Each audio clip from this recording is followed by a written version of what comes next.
관광 소비 유도에 적극적으로 나서고 있는 가운데 춘절 기간이었던 지난 8일 동안 중국 내 여행객이 1년 전에 비해 30% 넘게 증가한 걸로 나타났습니다. 중국 관영 CCTV는 문화여유부 통계를 인용해 연휴 기간 중국 내 여행객이 4억 7,400만 명으로 작년보다 34.3% 늘었고 코로나19 이전인 2019년과 비교해도 19% 증가했다고 집계했습니다. CCTV는 정책과 선정 등 다양한 요인의 영향으로 주민들의 여행 의지가 높아졌고 여행자 숫자와 지출 비용 등 다양한 지표가 사상 최고치를 기록했다고 평가했습니다. 우리나라의 수출 효자 업종이었던 석유화학 산업이 최근 중국의 급성장과 세계적인 환경 규제라는 이중고를 겪고 있습니다. 산업 구조가 변화하면서 체질 개선을 위해 남은 시간이 많지 않다는 우려가 점점 커지고 있습니다. 김태민 기자입니다. 석유화학은 석유를 정제할 때 나오는 부산물로 플라스틱 등 여러 합성 원료를 만드는 산업입니다. 전체 제조업 생산액과 수출 비중을 따졌을 때 5손가락 안에 드는 우리나라 대표 주력 산업이기도 합니다.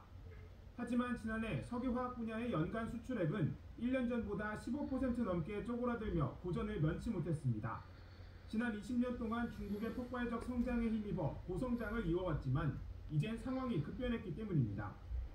중국의 경기 부진이 이어지는 가운데 자체 생산 설비까지 갖추면서 수요는 줄고 공급은 늘어나는 어려움을 겪고 있습니다.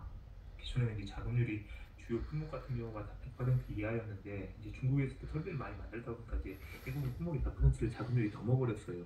대중 수출이 좀 많이 줄어든 부분이 있고 여기에 세계 각국에서 준비 중인 까다로운 환경 규제에도 대처해야 합니다. 석유화학은 산업 분야에서 두 번째로 많은 온실가스를 배출하고 있는 데다 대표적 생산품인 플라스틱마저 환경 파괴의 주범으로 꼽히기 때문입니다. 이에 따라 오는 2030년 우리 석유화학 수출은 지난해보다 30% 가까이 줄어들 거란 암울한 전망이 나오고 있습니다.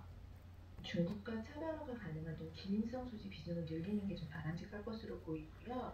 중장기적으로는 이제 글로벌 환경 규제에 대응하기 위해서 플라스틱 재활용을 통해서 자원 순환을 보도하는 것이 필요한데요.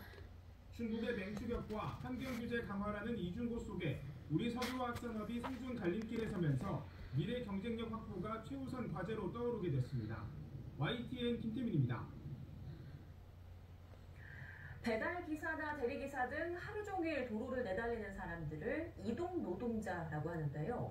이들을 위한 무인 쉼터 가운데 일부는 이용자가 거의 없어서 개점 휴업 상태라고 합니다. 문제점은 무엇인지 헬로티비 임희정 기자가 알아봤습니다. 지난해 10월 찾았던 당진 지역 이동노동자 쉼터입니다. 당시 홍보 부족으로 이용률이 저조했는데 몇 달이 지난 지금은 어떨까요? 현장을 다시 찾았습니다. 여전히 이동노동자는 눈에 띄지 않습니다. 핫팩과 장갑을 무료로 사용할 수 있고 충전기와 제빙기까지 마련돼 있습니다.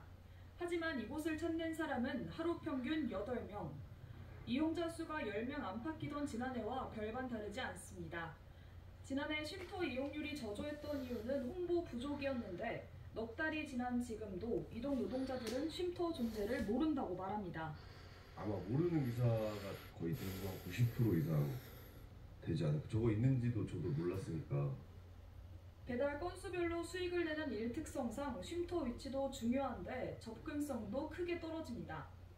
아무래도 좀 흥미진 곳에 있고 그리고 좀 외진 곳에 있다 보니까 기사들이 좀 가기가 수월하지가 않아서 쉼터 위치상 배달이 잘 안 잡히는 지역이라는 겁니다. 충남 지역 이동 노동자 무인 쉼터는 4곳. 그중 당진 지역 쉼터의 이용자 수가 가장 저조합니다.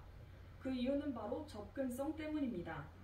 아산 지역 무인 쉼터의 경우 하루 평균 약 65명이 이용합니다.